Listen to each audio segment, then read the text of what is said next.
We're back. Third edition of the MNCAA season recaps for the 2022-2023 campaign. With me here, always covering your Minnesota Golden Gophers for us, Drew Cove. We're just going to jump right into it here, Drew. Let's hear it.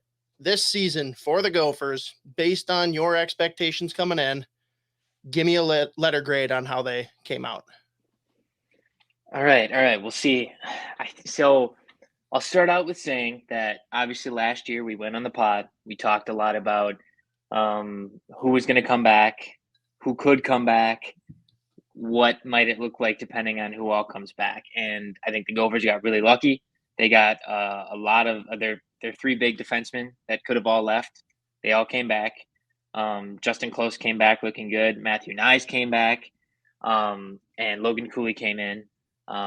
But as the season progressed, obviously all those players played extremely well. And I think Logan Cooley even exceeded his lofty expectations as a number 3 overall draft pick in the NHL. So I mean, even this time last year, we were saying Frozen 4 or bust. I think they obviously absolutely met that expectation.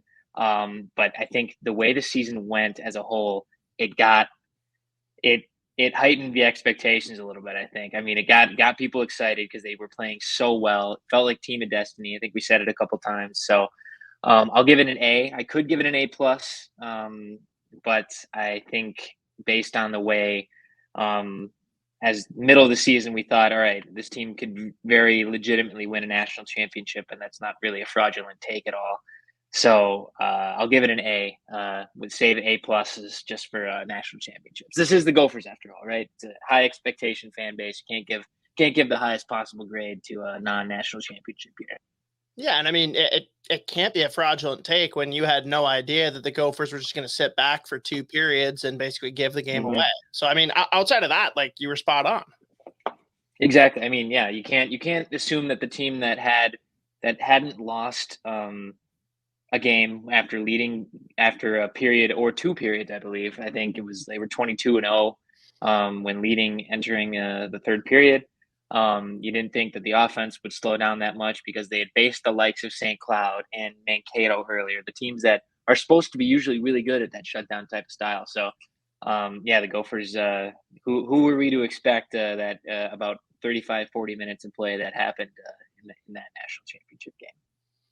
I mean, you nailed it there. That's kind of where my head was at, is like, okay, we've played St. Cloud 3 times now. And it's not the same team, obviously, but it's the same blueprint in a sense. And I don't know. To this day, I don't know if anyone's come out and flat out said whether that was a directive from Coach Motzko or if the players were just, immature and didn't know how to handle that kind of moment, kind of, shit themselves a little bit, maybe a little bit of column A, a little column B, but end of the day, I mean, congrats, Quinnipiac, well-deserved. Mm-hmm. The other thing I got to point out, though, from your grading, are we just dogging Jimmy Snuggerud? Like, we're talking all about how Logan Cooley came in and exceeded expectations, and I don't know. I think Jimmy exceeded expectations more than Logan Cooley did. No, you're absolutely right. I think I'm so used to grouping in whenever I talked about the Gophers this year, I was like, oh man, like this guy's doing so well, this guy's doing so well. And then I basically talked about the whole roster except for like Grant Pinanimi. So I was like, or Garrett Pinanimi, my apologies there. But I was like, I get around to like just raving about every single player except for like one. So I'm like, all right, I got to tone it back a little bit for the last one of the year. But Jimmy, I think he came in, he absolutely hit the nail on the head. He shattered expectations. I think people thought he was going to be a contributor. I mean, realistically, he could have ended up a lot like what Rhett Pitlick did this year. And that's what's happened to a lot of Gophers, a lot of high prized Gophers picks in the past. I mean, Casey Middlestat, for example, came in and he was very highly touted, and it was like, all right, we're going to be back in the good times, because this was kind of the doldrums of the program in the last 10 years. And he did well, but he wasn't what Casey Middlestat was billed as from the state tournament. So I think Jimmy absolutely lived up to it. He had some great line mates shown in the way. Hopefully he can keep it going next year. But yeah, he absolutely shattered expectations. And I mean, speaking of another guy who shattered expectations, I think Luke Middlestat came in and just blew everyone out of the water. I think he's undrafted right now. I think someone's going to be able to find him a very suitable defenseman somewhere in the NHL someday, because he came on really, really strong there in the second half of the season. You nailed it there, though. Second half of the season, because I'm not going to lie, first half of the season, I wasn't like flat out dogging him, but I was like, what is everyone seeing in this kid that I'm not? Because like I saw him in high school. I knew the potential there, and it just wasn't translating for me at first. And obviously, like, you got to give these guys time to adjust, but I didn't think it'd take the whole first half of the season for him to settle in. Yeah, and I think it definitely had some to do with, I think, the clogged up defense that the Gophers have. I think because I think he was the seventh guy at times. He was the guy every other night. Him and John were seemingly kind of the extra guys on like a Friday or Saturday. They'd shuttle out Pinanimi and Schmidt and some of those guys up front, and then rotate. I mean, maybe a little Carl Fish and some Luke Middlestat kind of in that side role. But yeah, he came on strong in the second half once he had a good opportunity, and boy, did he really showed it. I think when it counted this season, and hopefully he's a backbone to a really strong defensive core going forward. Obviously, as I'm sure we'll talk about a few departures. Yes, yes. And before we get into the player movement, let's talk just like spark notes, right? For people that paid attention casually or really didn't pay much attention at all and just followed along with the box scores, good or bad, right? Moments or full games, like what were the highlights for you that need to be pointed out to really encapsulate the season? Yeah, I think it's kind of lame because, I mean, you want to say the big moment was the North Dakotas. I do think the North Dakota game was a pretty good moment, especially before we knew North Dakota was kind of not great this year. And by not great, I mean not good and not making the tournament. So that was an exciting series. I mean, I think moment of the year, the one moment that'll live on from the season will be the stick toss. I think 20 years from now, people will forget, oh, the Gophers made the national championship game that year. That was the Rhett Pitlick stick in the stands goal. Like, I think that's something that will live on. It's like, it's not the Phil Kessel cupping the ear. It's not Wheeler's diving play against North Dakota. But it's still kind of iconic, and it happened against North Dakota. So yeah, it's going to live and go for lore forever. As it should, by the way. It was pretty cool moment, but Dude, obviously that was 10 rows in front of where I was sitting. It was incredible. Oh man, I was losing my absolute mind. I'm like, I don't even have time to process how stupid that was. I'm just like so happy that he's like this locked into the game that he's like, yeah, fuck you guys. Yeah, and we talked about it at the time. I think me and Maxon talked about it at the time. We're like, that's a guy who loves playing for the Gophers and loves scoring against North Dakota. Like that's what this program, like that's what the Gopher program is about. And like that's what a lot of these, like, obviously this year there were a lot of legacy names on the team, and like Pitlick obviously being one of those and a guy who's from here, but like, man, that's a guy who you see and it's like, okay, he really loves sticking it to North Dakota, and like he just couldn't control whatever he wanted to do with his emotions there, and just like, all right, guess I'm going to toss the stick in the stand. Let's see what happens. Obviously, wasn't great from the way the game was going standpoint, but iconic moment nonetheless. But back to my original point, kind of about being lame. I think it was when the Gophers came out really flat against Wisconsin against a team that we had a feeling was going to fire their coach, and they did. It was it was the culmination of a few bad years for Wisconsin, and this is the bottom of their program for the recent memory for how bad this team was. And the Gophers came out flat both nights. Justin Close saved them in the first one, but then they lost on Saturday. And this was kind of in the push. This was in 2023. This was kind of the start to the push where this team realized they were legit. And what I really liked about that series is that they came back against Penn State the next week, albeit a Penn State team that was kind of faltering a little bit down the stretch. It's kind of the beginning of the faltering section for them, but they came in and they lit them up. They went to Mariucci, and I think it was at Mariucci, but they absolutely lit Penn State up, and they said, you know what, we're not going to let this one bad series against a bad team kind of ruin the rest of our season. We're going to go through and we're going to demolish the rest of our opponents to get to where we want to be. And I thought that was a really turning point moment, especially for, like we mentioned, a young, you usually correlate young with immature, but um, it's a young team that could have fallen behind in terms of like leadership and finding a way to um, not beat themselves, I guess, from just kind of losing focus. And obviously, I think it's a big testament to what Brock Faber did this year with that group and Bob Motzko and the coaching staff as a whole too. Yeah, and it's crazy though. You bring up that Penn State series, and that was the moment that I just looked and like, yes, Minnesota was at the top of their game at the time, but like Penn State looked like the team that just came up from club. And that was the moment I decided, like, I don't care that they're at home. I don't care what their seed is. I don't care who they're playing. Penn State's going to get absolutely dusted. And I was so goddamn wrong. Oh my God, was that a blowout game? Yeah, I mean the Big Ten looked like it belonged in a different like conference or a different game, a different league.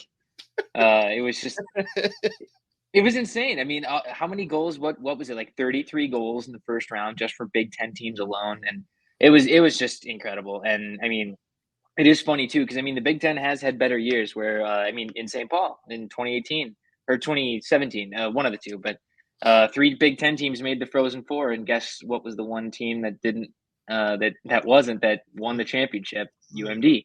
We're So it was kind of like three Minnesota teams making it, and UMass coming and the out. one, yeah, yep.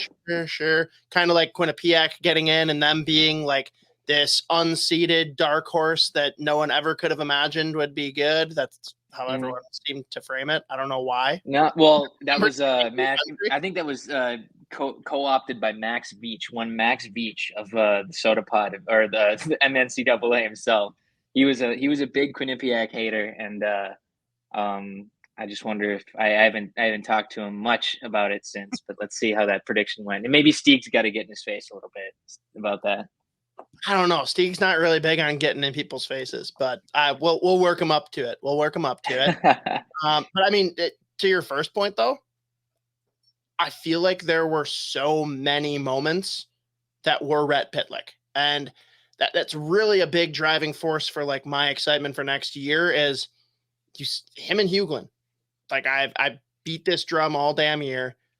That was a line that could really change the trajectory of the team. And they just had no consistency. When they were on, they were as good as the first line. When they weren't, they shouldn't have been on the ice. It's like, I don't know. And like none stands out more. I don't think you'll ever erase from my brain the goal that he had on Michigan. Holy shit. In that championship game. I've got to trademark it because I've continually said, "Oh yeah, the coolest goal you've ever seen in your entire life." Yeah, that's that goal. I mean, like it's no doubt was that the most impressive like single-handed like skill goal I've ever seen. I don't know if I'll ever see a goal that beautiful again, and it left me speechless because I was like, "Wait, what just happened?" And it was one of those like you gotta there's like not a lot of words except for that was the coolest goal I've ever seen.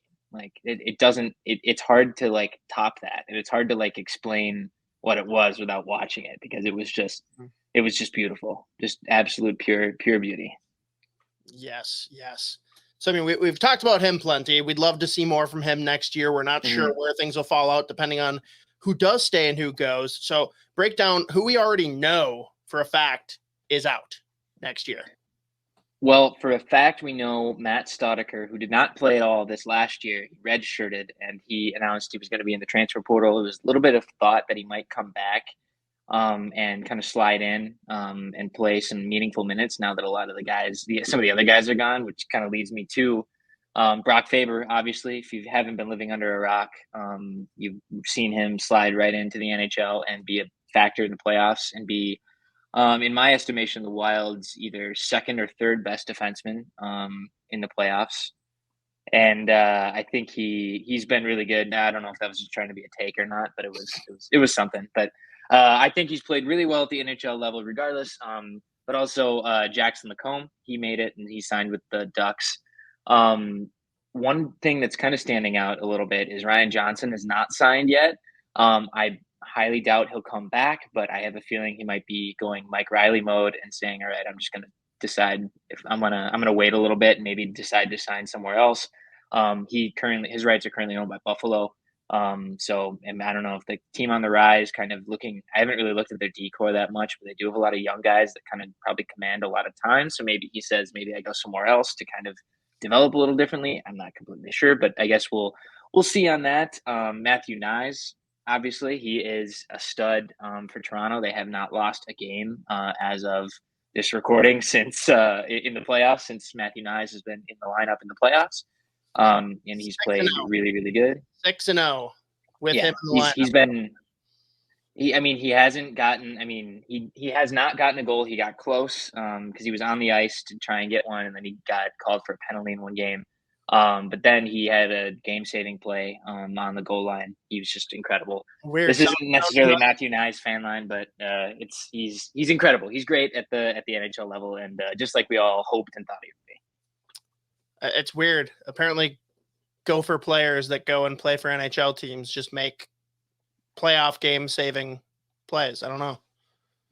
Yeah, especially guys who stick around. Guys who stick around a year or two more than they potentially could. Which leads me to my next my next little segue here. Logan Cooley has not signed yet. He has not gone to the Arizona Coyotes and said, "Hey, pay me my money." That's very interesting for a guy who was the third overall pick in the NHL last year. And the longer this goes on, I was chatting off the pod with a friend of the show, Nate Wells, and he mentioned this as well, is that the longer he stays unsigned, the longer he stays not on an NHL team, the more I think he's going to come back. And now that it's 3 weeks and the season's over, I think he's coming back. I mean, it's not really a surprise because it seems like Bob Motzko was pumping those tires all tournament. He said 2 of the 3 are going to come back.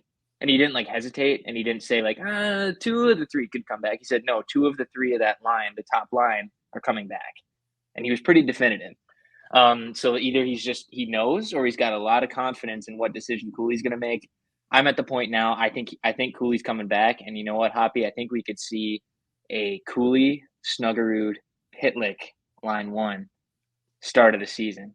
And boy, folks, you should have just seen the face that Hoppy made when I said that. It was that of pure joy. And I think a lot of Gopher fans would like to see that. And just kind of long story short, that I think the longer this goes on where he doesn't sign this offseason, I think he's coming back. So that would be huge for the Gophers if he could come back. Jimmy Snuggerud is confirmed to be staying. The St. Louis Blues have said that he's going to stay. Not that he was a threat to leave, but I just think it's good for him to stay. I think he understands what a lot of these other guys have done in the program lately for their development to stay and to make themselves really good NHLers, to jump in and make the impact that Matthew Knies and Brock Fabers have right away.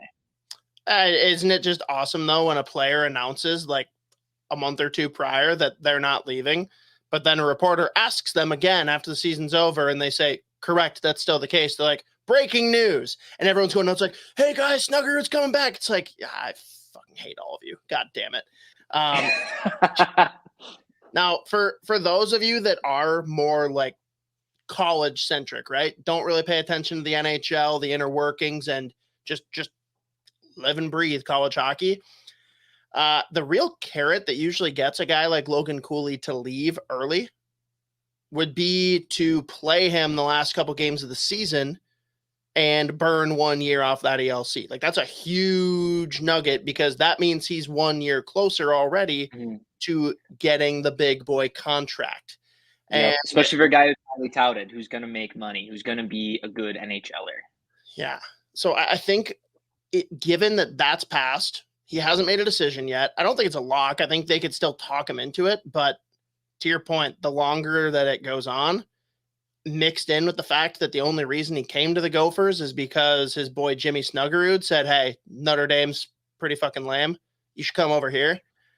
If Jimmy's back for one more, I think those two want to shred it together. I think they want to just tear up Dinkytown as well and have one more year of being a kid before they have to go off an adult. So I'm in the camp that I think at this point he is staying. I was very worried for the first like week or two after the season ended, but at this point, if he leaves, I'll be a little surprised. It's not impossible, but I'm very, very in on that idea. Now, I will say, just for the Gophers in particular, I kind of want to see Hughlin and Pitlick play together again. I want that to be the second line.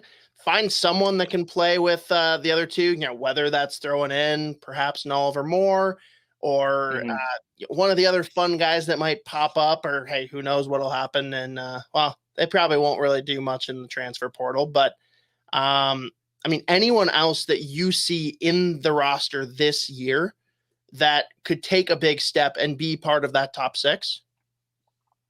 I mean, a guy I want to see, I think I want to say Charlie Strobel. My heart says Charlie Strobel just because of how it seems he really, really cares about the program. I think he's still got a year or two because he didn't play regularly. I mean, completely every single game this year.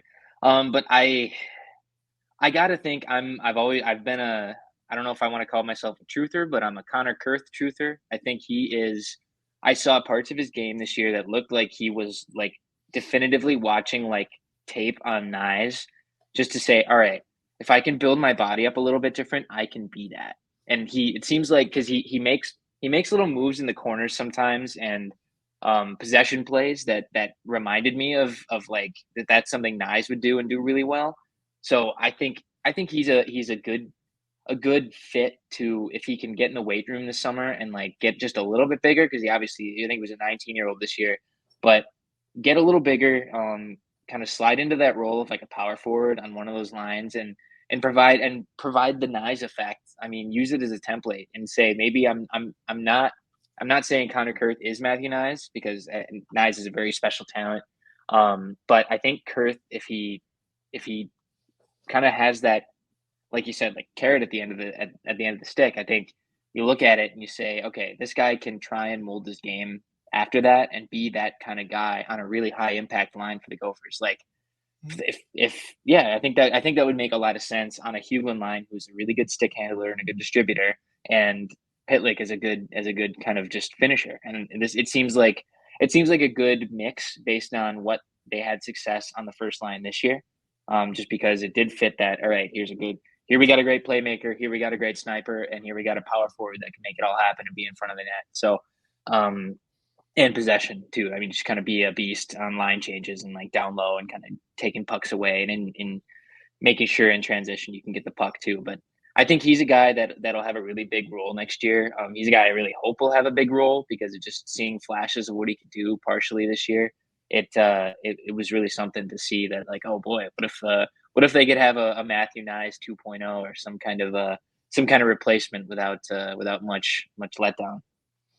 This is fair. And I mean, for the sake of argument, let's just assume that up and comer Oliver Moore, who we'll talk about here in a second, is in the top six. Like that's just solidified, whether it's 1st or second line, don't know. Who do you think makes more sense then to have be that sixth fiddle in the top six? Is it a Kurth or is it a Brody Lamb? Ooh, both are good. Both I think are good cases. Because obviously Brody Lamb is it. What is it?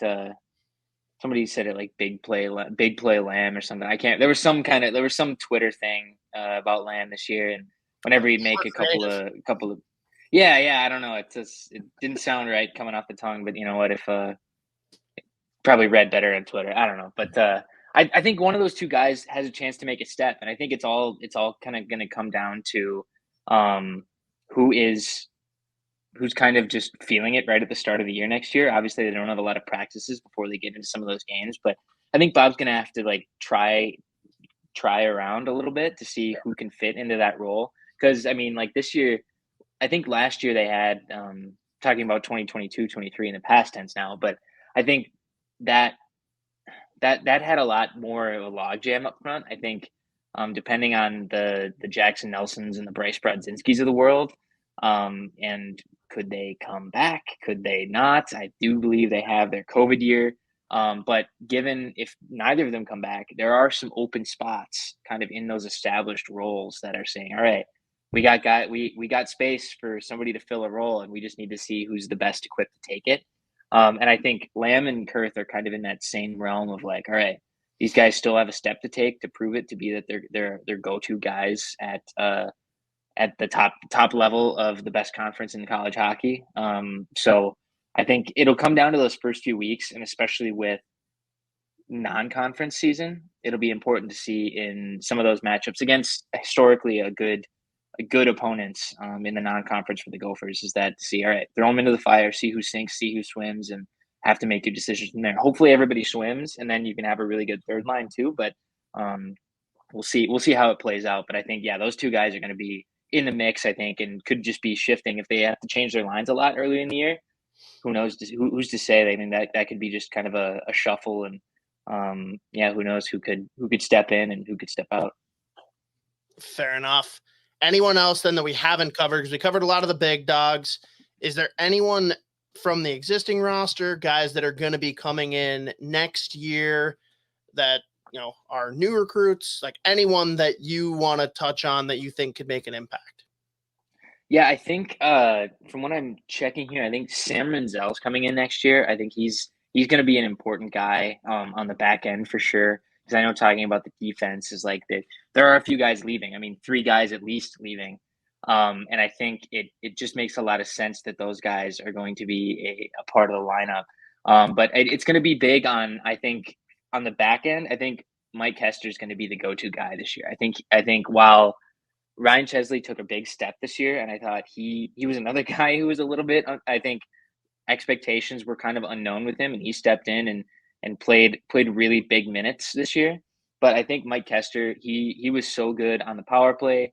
I think he's been a really underrated defenseman most of the time with the Gophers, just because he has been behind some of those big name guys. I mean, Jackson Lacombe comes in and plays a lot of games and scores a lot of points. Ryan Johnson's been a steady figure forever, and obviously Brock Faber kind of leading the team. But I think this is Mike Kester's year to shine. I think he's really going to need to take the mantle to make sure that, all right, this team can repeat into the tournament at least, and maybe make some noise, just because, man, that's a lot of turnover and a lot of experience lost on defense, and he's going to kind of need to eat all those big minutes and also give some of the younger guys some good foundation to keep the program moving forward once he's gone. Very fair. And Oliver Moore, I mean, everyone's been seeing the highlights lately. Like, what can you say, or what have you at least gleamed of what this guy could be next year? I mean, I haven't seen a lot of him, but I mean, I think he's going to get every opportunity afforded to him, because the Gophers the Gophers are a team that is built to be younger, which, I mean, Bob Motzko, to be honest, has said, like, this team needs to get older right when he came in. And they have gotten marginally older, but they still, last year, they were tied for the youngest team in all of college hockey. But I do think that they have to leverage their talent and their age / experience there. And I think the Gophers are a team that's kind of well equipped to do that, because they have enough talent usually to make up for some of that longevity in college hockey type aspect, especially early on in the season. I think he's going to be given a lot of opportunity early on to show what he can do. And then he's going to have to grow up really fast, because then, I mean, you see it in the national championship game. You're playing against guys who, you're playing against guys who are 25, like 26 years old. Like Knies in the first round, they had a guy who was like 20. I think he turned 26 in the second half of the season, which is crazy to think. It's crazy to think there's a person older than me in college hockey right now. And it's like, that's insane. We got to assume that he's going to be with Wisconsin next year then, right? I mean, yeah, you gotta you got to assume that every old guy in the league, every big old guy in college hockey will be a Wisconsin Badger next year. Despite all the spots that were taken by all the Huskies that moved. So, or not Huskies, my bad. All the Mavericks that moved. My gosh.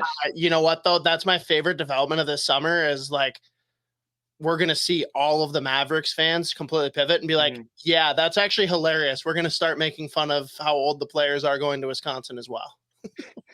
Because they were very butthurt about those jokes, but now they get to embrace it and see it for what it is. No, it's a beautiful thing. Yeah. And Wisconsin's going to be a tough go for Minnesota this year because it's going to be guys who have had a lot of experience playing against them and beating the Gophers. But not a lot of Wisconsin players have been granted the experience of beating Minnesota all too often recently. So that'll be a tough out. But yeah, I think especially in the non-conference, Oliver Moore's gonna have to either kind of jump in and show what he can do and say, all right, I'm really a player here, and maybe get some power play time, kind of get, especially if Cooley and Snuggerud come back, just like get him to follow those guys around and just to do whatever they do, and he'll be set up for success as a sophomore too. But he might have to come in, and I mean, he's not going to be a Jimmy Snuggerud surprise because I think people expect a lot of him, but I think he's gonna have the benefit of a lot of good line mates that are gonna be able to show him the ropes at this level and to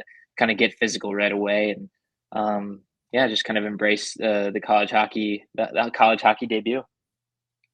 Beautiful. Let's then talk for next season. We already kind of did the grading and breakdown of how things went this year. What's the bar? Like for you to truly say like you're happy with next season, or that Gophers have effectively taken the next step forward from a very disappointing lesson at the very last moment of this season. Like, where do you place that bar? Ooh, I feel like I gotta say tournament because the Gophers. I think the lowest for the Gophers expectations realistically every year should be make the NCAA tournament. That's pretty low. That's a pretty low bar. It is pretty low. It is I'm pretty not low. even gonna let you go with that. That's too low. No, but why I'm a little bit wary is that we're still unsure about the goaltending situation. Sure. Does Justin Close make his way back? Is Bartoskevich the option? Is there a transfer option? I'm not sure because I'll be honest, Bartoskevich had a few good moments this year, but he was not utilized very much at all, and he kept it when he played. It was kind of the third period kind of really low leverage moments most of the time. So I just worry a little bit about how Bob would approach or be confident at least heading into that season with Bartoskevich. So that's kind of my one reservation because as we know in like all levels of hockey, I mean, I think it can be voodoo and it can kind of make or break a season early on if you don't have one. But I think the talent up front and on defense, I think should definitely be able to get them to that point. But I think once we have more certainty on the goaltending situation, I'd be more ready to say certainly win a few games and make the Frozen Four. But I think they've got to win at least a game in the national tournament. I think kind of that's the bar. I don't think they'll take a gigantic step back this year, but yeah, with some of those big name guys moving on, it'll be tough. But with Cooley coming back, if they could find some good stability early in that, I think they'll be pretty solid to make a similar style run and just kind of have some dominance in the conference and make it to some round of the national tournament. So okay, let's put it this way then. Goaltending aside, because that's a fair concern. Logan Cooley comes back. You're content if the Gophers go in as a 3 seed? Boy. Barring injuries or anything like that. Just purely that wouldn't be I don't think that would be a good taste in anybody's mouth. Especially, I mean, sans injuries. I think if you have a healthy Cooley, Snuggerud, Moore, or somebody else, insert somebody else there, that line is going to be good, and they're going to be dominant enough, I think, to take them and win them games. And win them games they necessarily shouldn't. Kind of out the Big Ten style nowadays, run and gun, and just demolish some opponents. So, I mean, I do think they'll be competing for the conference again with Michigan. I do think that it seems like Ohio State's going to be there again. But I also think Michigan State's going to kind of push there. So I think it will be a pretty big race for the Big Ten this year. But yeah, I think they do have to be a number 1 or number 2 seed in the tournament, I think, for anybody to be satisfied. And you gotta hope they can get a victory there too. I mean, the Gophers have had some struggles in recent years, except for this one, in terms of being beaten by inferior opponents at times in those situations. Like Mankato in the Frozen Four, I feel you. So last two questions then to wrap it up. What place do the Gophers finish in the Big Ten this year? Ooh,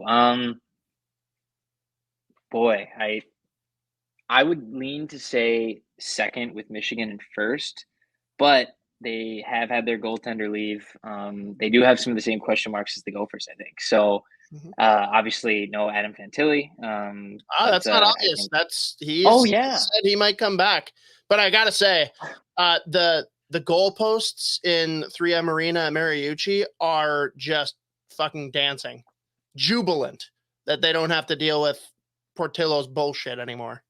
Well, the new goalpost, the new stakes in the ice. Now that it's all kind of dirt now, it'll be just fine. So I think, yeah, I guess I didn't think about the Fantilli factor. I just for some reason I pigeonholed in my mind that he had already signed, that he had gone, that he had already gone, but he's not even. I'm Yeah, sure it depends on who gets him and whatever. yeah, he's not even drafted yet.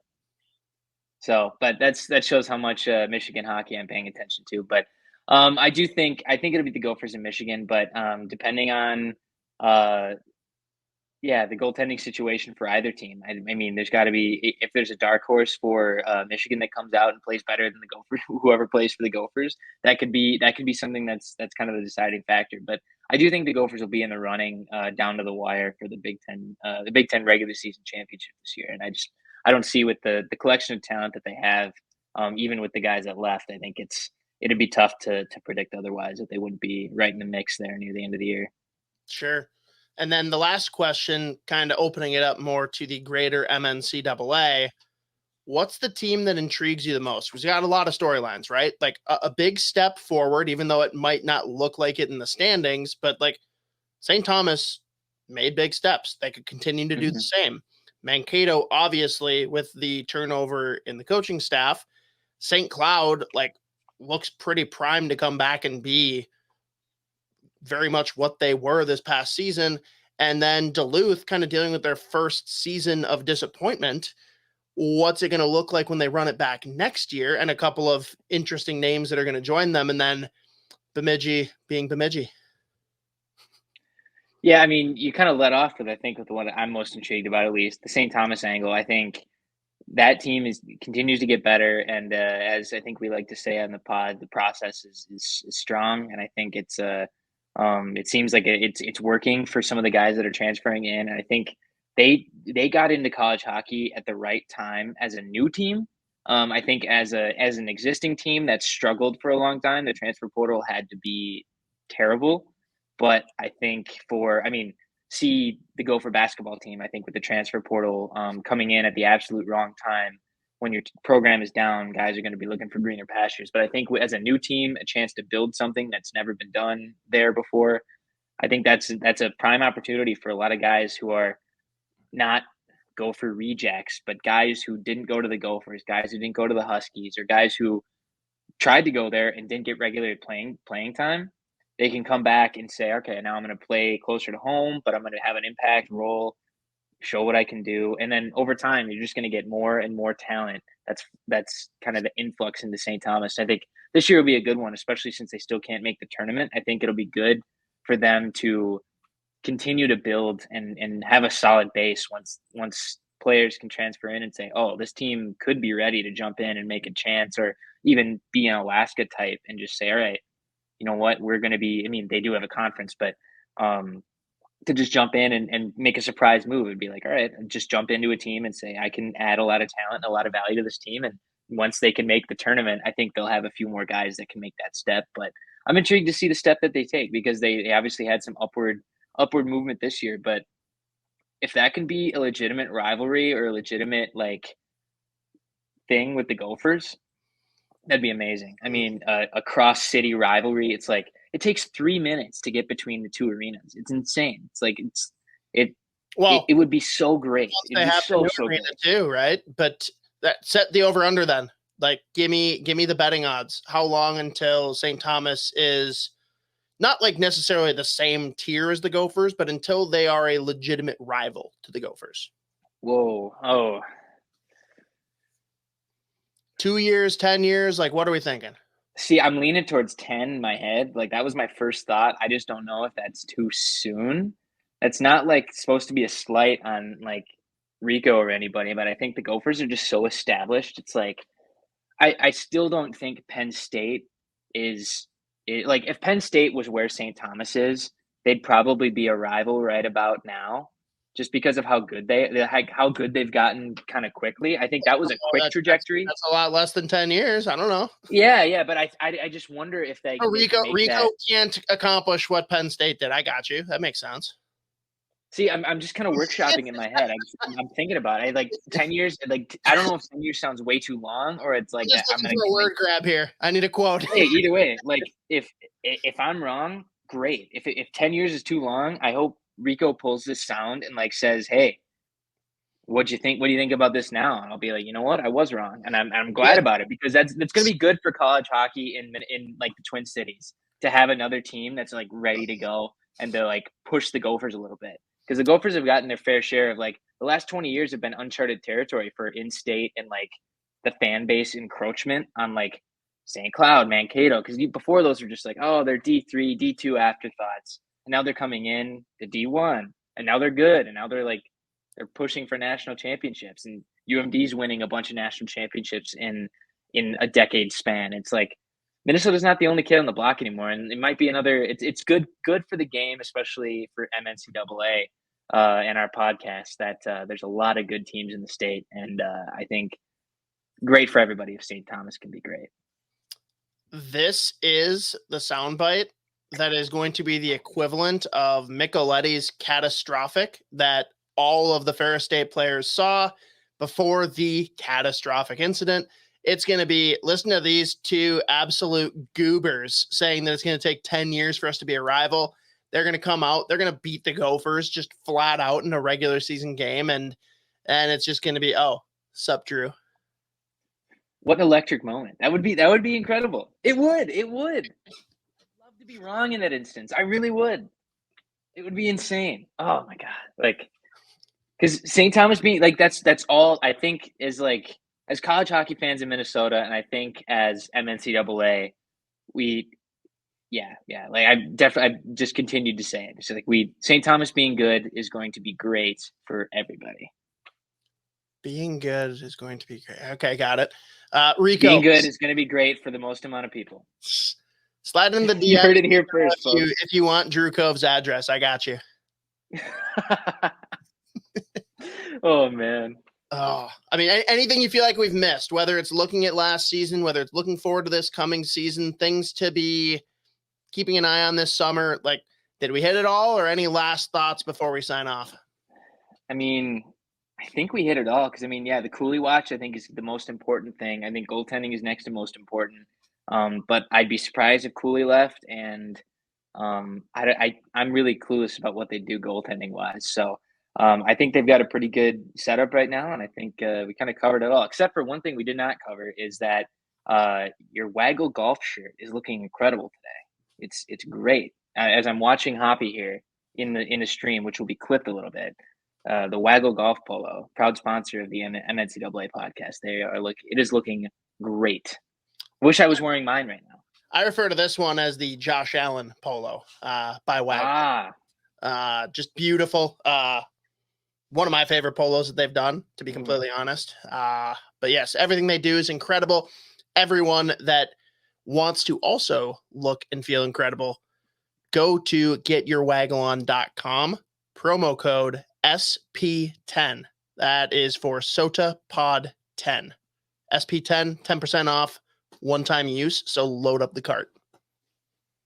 It's great. I got the Azalea polo around Masters time. Fits great. It's amazing. What more do you need, folks?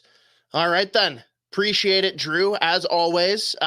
Plenty more to come this summer, but probably a couple weeks before you'll be hearing from Drew again. Everyone, please go out and support our sponsors, not just Waggle Golf, who is awesome, Northland Vodka, who I've been sipping on this entire episode since I actually had a beer queued up that I had already opened and started drinking when Drew and I were originally trying to record this. So that's gone. But a great beer that goes along with a not great experience down in Tampa. It's called the Florida Man. And I actually am doing this bit now every Friday on TikTok. I'm posting a new Florida Man video where it's just me sitting in their tap room, drinking a Florida Man, sitting in front of a Florida Man sign. And it's just the whole like text to speak thing, reading Florida Man articles. And it is just beautiful. I don't care if I'm the only one that laughs at it. I will keep posting them because I think they're hilarious. Sooner or later, folks, Hoppy's going to be moving to Florida. No, and we will not be surprised. way too hot and humid down there. You don't know me well enough. I was in shorts when it hit 40. I cannot live in Florida. Zero chance. That I promise you. Our friends 7th Avenue Pizza, anyone that's listening, even if the Wild aren't still playing by the time of this recording, you're watching playoff hockey. We know you are. No better accompaniment than 7th Ave Pizza. And lastly, betting throughout the playoffs, betting this coming year for football, basketball, baseball, whatever, our good friends at Better Edge. That's BETTOR edge.com/sotapod for a free $20 sign-up bonus. No deposit required. Again, betteredge.com/sotapod. Oh, we got through it, Drew. We did it. We did. Did the thing. There we go. Love it. Appreciate you, man. You guys will be hearing from us again soon. Peace.